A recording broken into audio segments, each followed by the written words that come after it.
was very surprising that I became Muslim. I grew up non-religious. My grandma was very Christian and she tried to take me to Bible school or Sunday school. I went, but I never really actually believed. In high school, I was an atheist. I completely believed in science, and throughout my whole life, I could never really see myself being into religion. However, at the same time, I was always very open to religious people, and I never had the bad image that the media currently paints of Islam. And I wanted to change something in my life. Then I went looking for Islam, but I want to clarify, I did not realize how lost I was until I found Islam.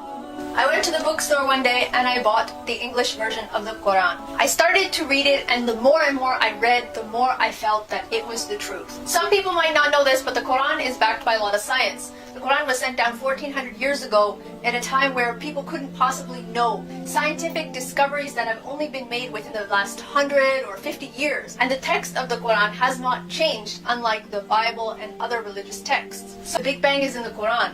The Quran talks about how the universe was created, how it expands. It talks about creatures evolving from water, the continental shifts, how the ozone layer protects us. This information cannot be possibly known to a human from 1400 years ago. However, there's one particular verse in the Quran that mentions that really hit the spot, and when I read this, I really knew this is the real religion. We sent down iron. The language of the Quran is very precise. It doesn't say we created iron. It says we sent it down. For those of you who do not know, iron does not originate from the earth. The energy and heat needed to produce iron cannot be produced on Earth. Earth was struck by meteorites sent down from space. Such information was only recently discovered. So how is it possible that somebody from 1400 years ago was able to know this information? Since reverting to Islam, my life has changed a lot.